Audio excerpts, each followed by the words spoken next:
Jai Hind.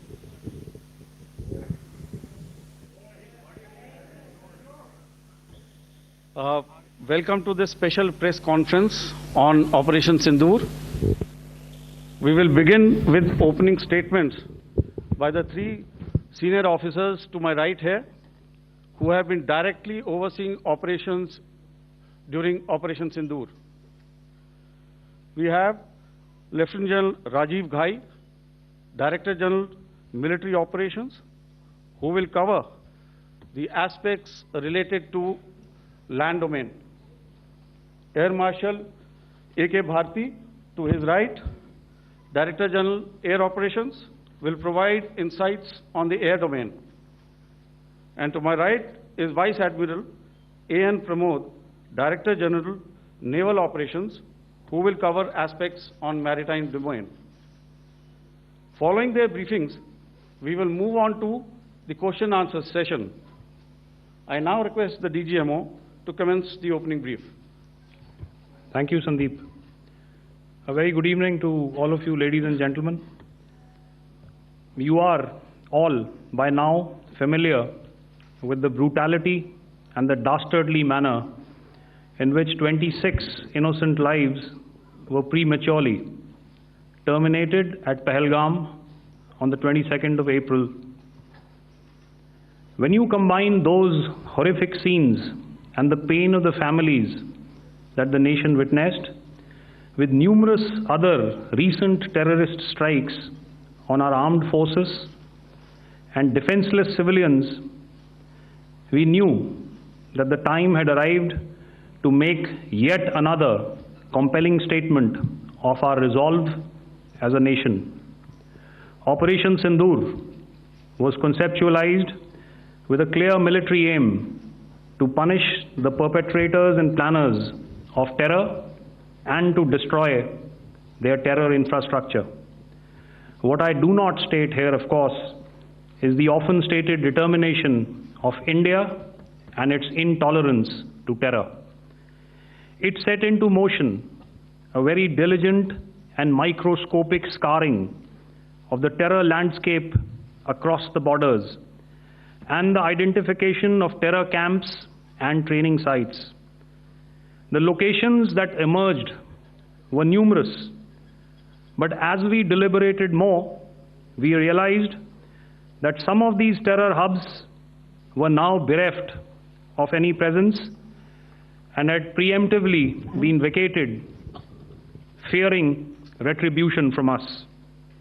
There was also a term of reference and our own binding, self-imposed restriction to target only terrorists and thus prevent collateral damage.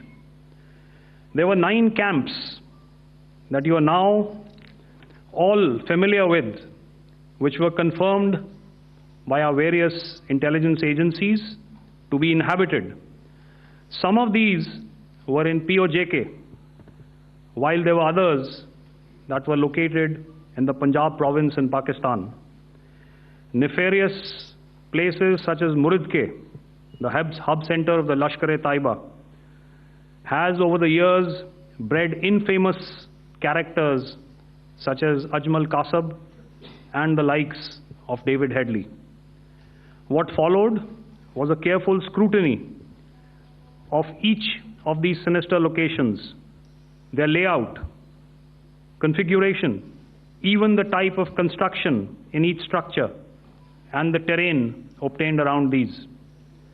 This was with an obvious intent to deduce and identify the exact vector that was required for their neutralization, as also the eyes in the sky that we would send up to ensure that we brought back evidence that we had indeed targeted what we set out to. The precise images of these engagements on that fateful and historical night have already been showcased during the first press statement on the 7th of May that was helmed by our Foreign Secretary. I have no doubt in my mind that we achieved total surprise, and those strikes across those 9 terror hubs left more than 100 terrorists killed, including high-value targets such as Yusuf Azhar, Abdul Malik Rauf, and Mudassir Ahmed, that were involved in the hijack of IC-814 and the Pulwama blast. The line of control was also violated soon after by Pakistan, and the erratic and rattled response of our enemy was apparent from the number of civilians, inhabited villages, and religious sites such as Gurudwaras that were unfortunately hit by them, leading to a sad loss of lives. The Indian Air Force played a major part in these strikes by engaging some of these camps, and the Indian Navy provided wherewithal in terms of precision munitions. The Indian Air Force obviously had their assets up in the sky, and I will here request Air Marshal Bharti, the Director General of Air Operations, to detail for you the methodology that the men in blue adopted to successfully manifest this mission. Thank you, Rajiv. A very good evening, ladies and gentlemen. It indeed is a difficult time that we have to come here like this and brief you. We could have done without this, but we had no choice. As the DGMO has detailed, the event was precipitated by the dastardly act at Pehlg. The sequence of events have already been detailed. We carefully selected the targets, and out of the 9 selected targets, the target systems that were given to the Indian Air Force were the notorious training camps at Bhavalpur and Muridke, these being further from the international boundary.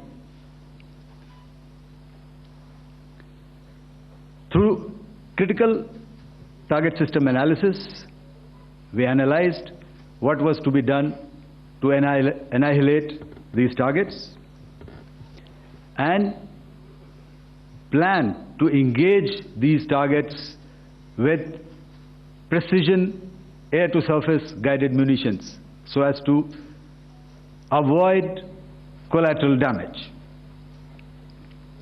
The modalities of planning process I will not go through at this instant. However, what I would like to show you is the results that we achieved through our targeted airstrikes. Could I have the second slide, please?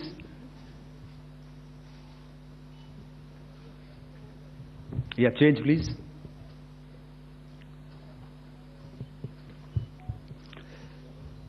Okay. This is what the terror infra at Muridke looks like. If you see, north is as indicated, and to the right is east, where the international boundary lies. Could we have the next slide, please?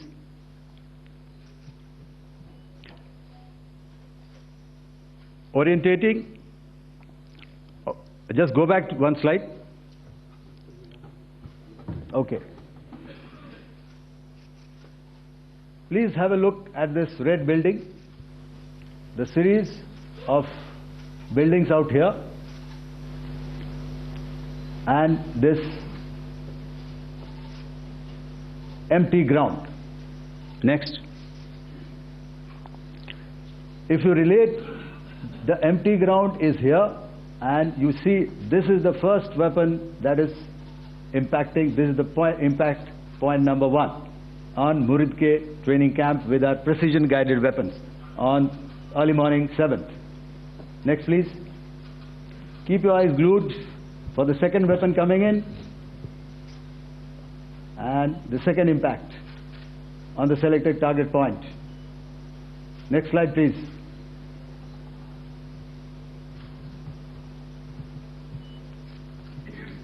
Third weapon, third impact. Continue. and fourth weapon, fourth impact. So through these targeted and precision targeting, we addressed the target at Muridke, which was the terrain infrastructure. Can you hear me? All right. Okay, I'll come closer to the mic.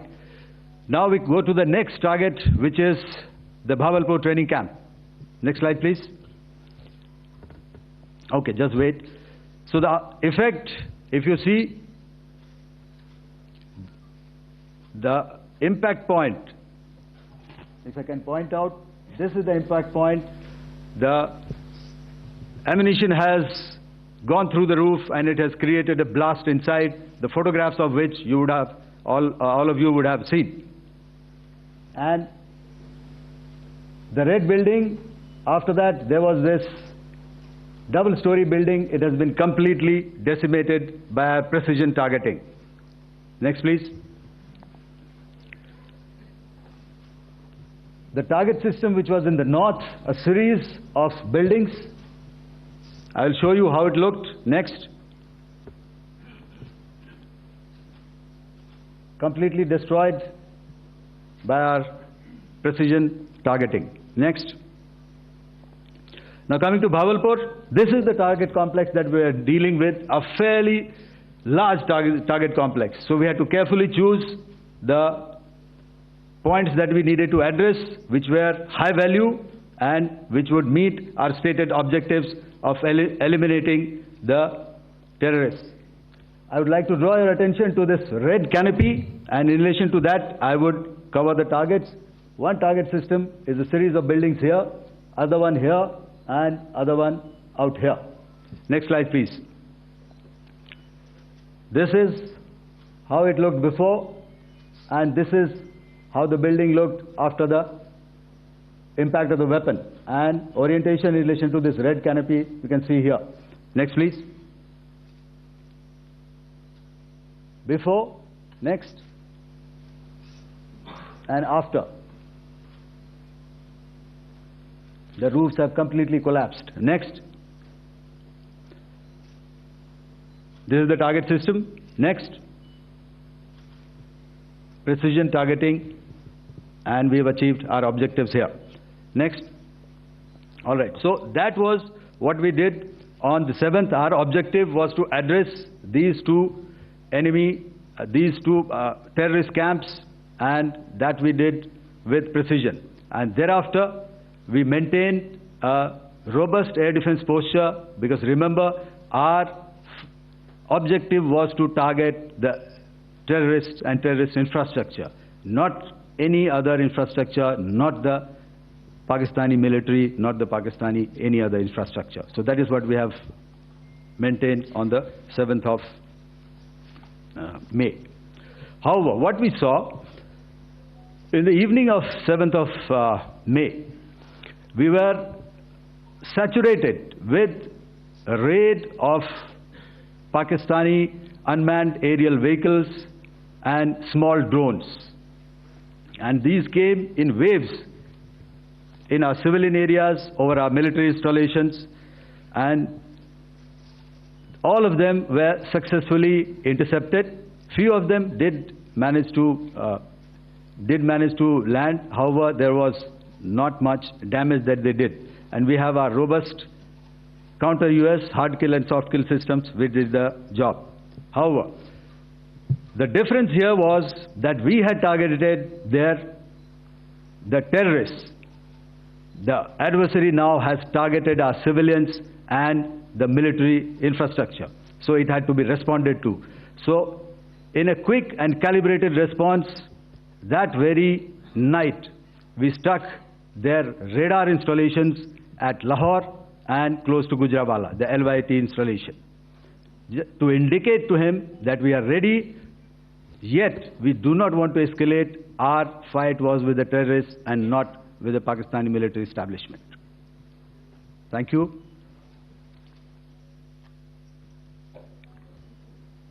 Thank you, Air Marshal Bharti. So, ladies and gentlemen, he's outlined operations not only on the night of 6th and 7th of May, when Operation Sindoor commenced, but also on the subsequent night. Being well aware and familiar with the congenital and impulsive nature of our adversary, and even though we did attempt to reach out and communicate our compulsions to strike at the heart of terror to my counterpart in the immediate wake of Operation Sindoor, the request was brusquely turned down, with an intimation that a severe response was inevitable and in the offing. We were, of course, prepared. Operations on the 7th and the 8th, Air Marshal Bharti spoken about. On the night of 8th and 9th of May, they flew drones and aircrafts into our airspace all across the borders and made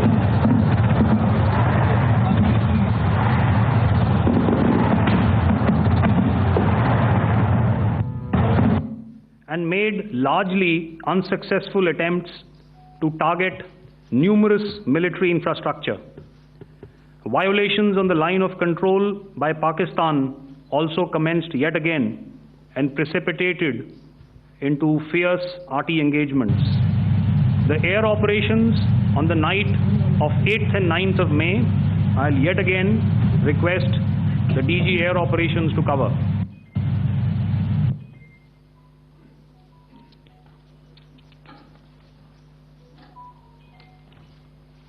So I just covered what happened on the night of 7th and 8th. What we found that on the night of 8th and 9th, starting as early as 22:30 hours, our cities had a mass raid of drones, unmanned aerial vehicles, UCAVs, starting right from Srinagar, going down right up to Nalia. It was a mass raid in waves, and it was relentless. However, we were prepared, and our air defense preparedness ensured that there is no damage on ground or to any of the intended targets that the enemy might have planned for. The difference between 7th night and 8th night was that on 7th night, he sent in his Yeha class of UAVs, however, these UAVs can go some distance, they are armed. However, on the 8th, less numbers of armed UCAVs were there or UAVs were there, and more numbers of quadcopters, maybe for surveillance or just for harassment of civilians. This continued till midnight. Our air defense preparedness ensured that there was no damage on the ground, either to the military installations or to the civilians.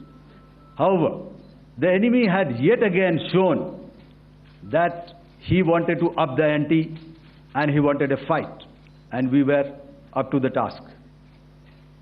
In a measured and calibrated response, we once again targeted his military installations, which included his SAM sites at Malirkant.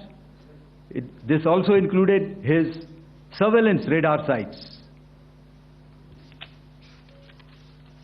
at Lahore and close to Gujranwala.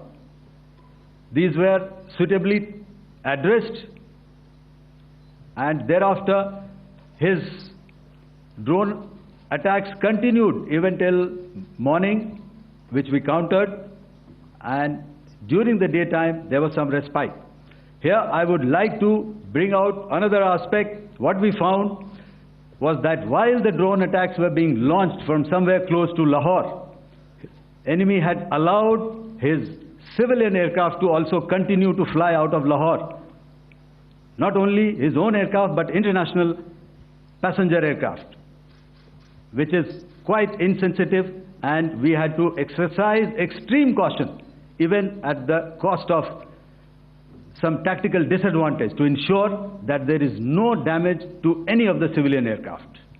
And this was also brought out in our press briefing during the day.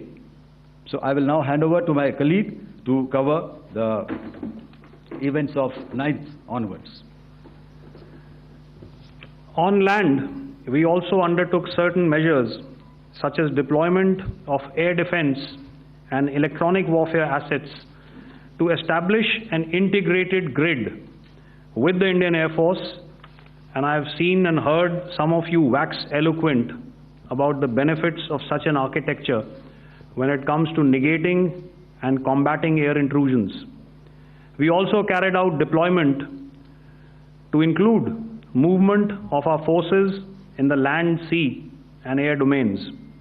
The night of the 9th and the 10th of May saw similar intrusions by drones and aircrafts, and this time there was a concerted effort to target airfields and some very, very important logistic installations, albeit yet again unsuccessful and denied gallantly and efficiently, I must say, by the integrated Indian Air Force and Indian Army Air Defense. We further strengthened our deployment and also initiated some pressure points to send a very clear and unambiguous message to the other side to desist from any misadventures on land. Some of the airfields and dumps saw repeated attacks in waves from the air.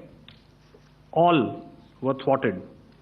The Pakistan Army has reported to have lost approximately 35 to 40 personnel in artillery and small arms firing on the line of control between the 7th and the 10th of May.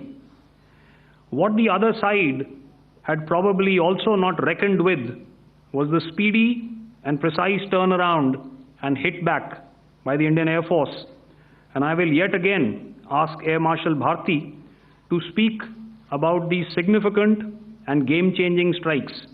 I will thereafter request Vice Admiral Pramod, my colleague and Director General of Naval Operations, to tell us about some very telling naval maneuvers in the Arabian Sea that exerted pressure on the night of 9th and 10th of May. Over to you, sir. Thank you. Commencing about 2000 hours, that is 8 p.m. local time, on 8th of May, several Pakistani unmanned aerial systems, drones, combat vehicles attacked multiple IF bases. These included Jammu, Udhampur, Pathankot, Amritsar, Bhatinda, Nal, Dalhousie, Thois, Jaisalmer, Uttarlai, Falodi, Nalia. These were almost simultaneous and they came in waves. All our AD guns and other systems were waiting for them.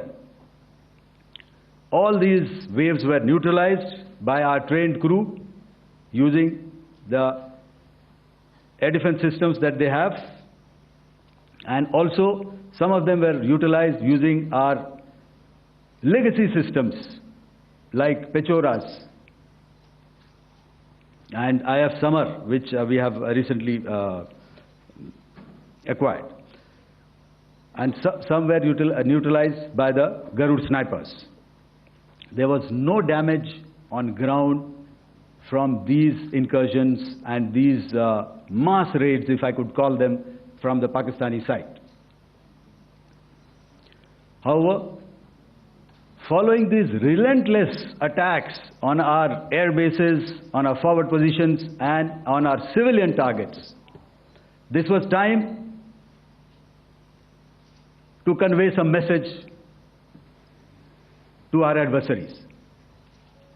And therefore, a decision was taken to strike where it would hurt. And towards that, in a swift, coordinated, calibrated attack, we struck his air bases, command centers, military infrastructure, air defense systems across the entire Western Front. The bases we struck include Chaklala, Rafiki, and mind you, Chaklala is Islamabad. Rahim Yar Khan, Sakar, sending a clear message that aggression will not be tolerated. This was followed by strikes at Sargoda, Bholari, Jacobabad.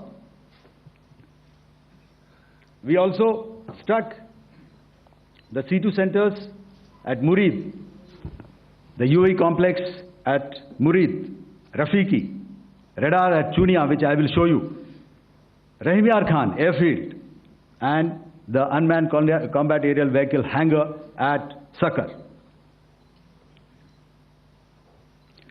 I would like to reiterate here that we have the capability to target every system at these bases and more. However, it was only a measured response to instill good wisdom to our adversary to refrain from further escalation. IF's response was directed only at military installations, avoiding civilian and collateral damage. I would now like to show you some of the effects that have been achieved as a result of our air operation.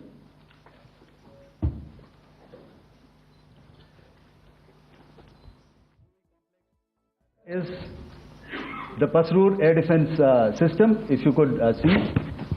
Zoomed up view, this is the radar mounted on a high tower. And after the strike,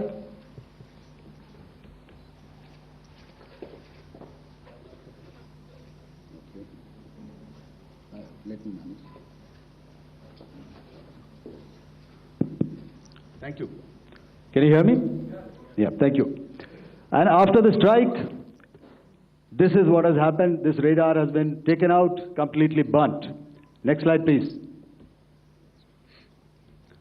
The Chunia air defense radar, which was taken out on 7th and 8th.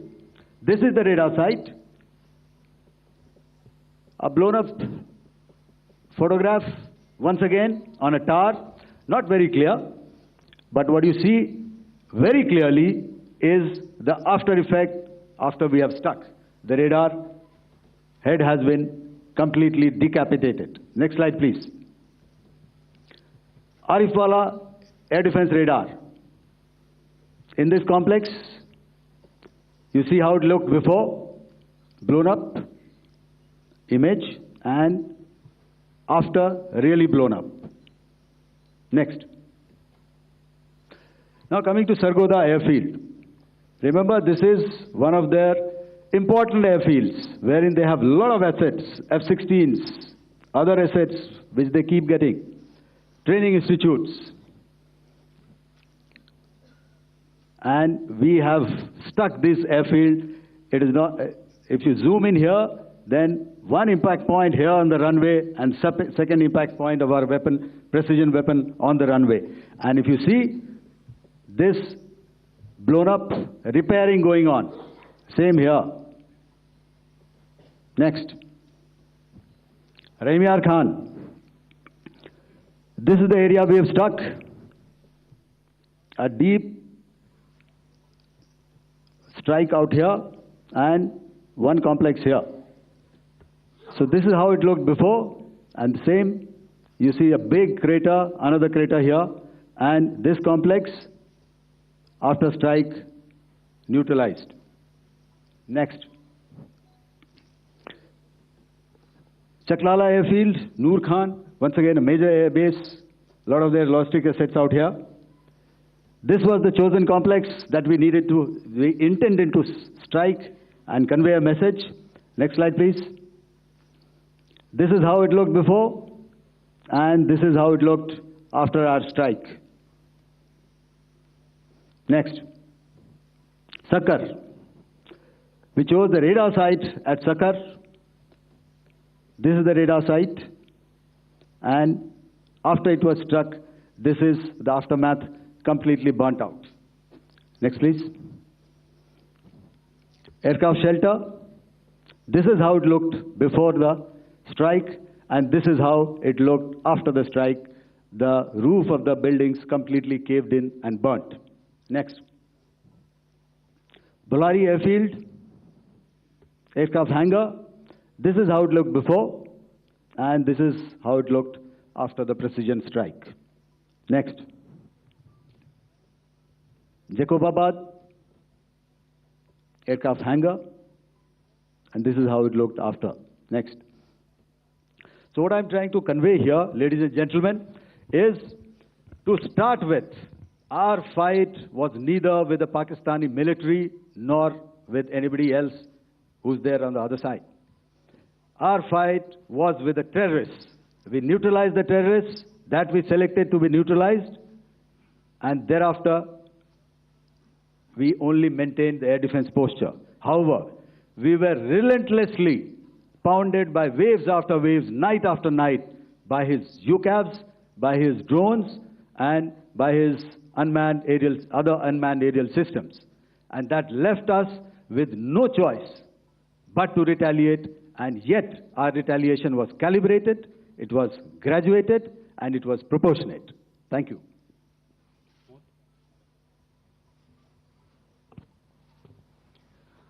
Good evening, ladies and gentlemen. In the aftermath of the cowardly attacks on innocent tourists at Pehlgam in Jammu and Kashmir by Pakistani-sponsored terrorists on 22nd April, the Indian Navy's Carrier Battle Group, surface forces, submarines, and aviation assets were immediately deployed at sea with full combat readiness in concert with the joint operation plan of the Indian Defence Forces. You may be aware that we tested and refined tactics and procedures at sea during multiple weapon firings in the Arabian Sea within 96 hours of the terrorist attack. The aim was to revalidate our crew, armament, equipment, and platform readiness to deliver various ordnance on selected targets precisely. Thereafter, our forces remained forward deployed in the Northern Arabian Sea in a dissuasive and deterrent posture with full readiness and capacity to strike select targets at sea and on land, including Karachi at time of our choosing. The forward deployment of the Indian Navy compelled Pakistani naval and air units to be in a defensive posture, mostly inside harbors or very close to the coast, which we monitored continuously. The Indian Navy maintained seamless maritime domain awareness throughout the duration and was entirely aware of the location and movement of Pakistani units. In effect, we had and continue to have good battle space transparency using our maritime domain awareness grid. As you are aware, our response has been measured, proportionate, non-escalatory, and responsible from day one. Accordingly, the calibrated approach considered all options, including the ability of the Indian Navy for offensive action from and at sea. As part of this escalation control mechanism, the application of force by the Navy was planned in a synchronized manner in coordination with the Army and Air Force, the highlight being teams from the three services working closely in an integrated manner. Along with the kinetic actions by the Indian Army and Indian Air Force, the overwhelming operational edge of Indian Navy at sea contributed towards Pakistan's urgent request for a ceasefire yesterday. As we speak, Indian Navy remains deployed at sea in a credible deterrent posture to respond decisively to any inimical action by Pakistan or Pakistan-based terrorists. Thank you. Samno Varna, Jai Hind. Now I'll hand over to Director General Military Operations for further proceedings. Ladies and gentlemen, on the 10th of May, in the morning, even as we were getting into a huddle to wargame the events of the previous night, a routine exercise, I received a message on hotline from my counterpart in Pakistan seeking my willingness to communicate. Since our initial aim was to strike at terror camps, and all our actions in the subsequent days were in response to the intrusions and violations by the Pakistan Air Force and its army, it was decided that I would indeed speak with my counterpart. You are already aware I've seen it being covered on national television, that my communication with the Pak DGMO was conducted at 15:35 hours yesterday and resulted in cessation of cross-border firing and air intrusions by either side with effect from 1700 hours 10th of May, after he proposed that we cease hostilities. We also decided to further speak on the 12th of May, that's tomorrow, at 1200 hours, to discuss the modalities that would enable the longevity of this understanding. However, disappointingly, and must I add, expectedly, it took only a couple of hours for the Pakistan Army to violate these arrangements by cross-border and across the line of control firing, followed by drone intrusions across the expanse of the Western Front through last night and in the early hours of the morning today. These violations were responded to robustly and dealt with as they must be. We have earlier today sent another hotline message to my counterpart highlighting these violations of the understanding between the DGMOs on the 10th of May and our firm and clear intent to respond to these fiercely and punitively, if repeated tonight, subsequently, or later. In this regard, I must inform all of you that the Chief of Army Staff has earlier today conducted a security review and has granted full authority to our Army commanders for counter-actions in the kinetic domain in case of any violation by Pakistan. In the end, I pay my solemn homage to my 5 fallen colleagues and brothers from the armed forces and civilians who have tragically lost their lives in Operation Sindoor. Our hearts go out to the bereaved families, and we express our solidarity to them in this lifetime and beyond, at this grave juncture in their lives.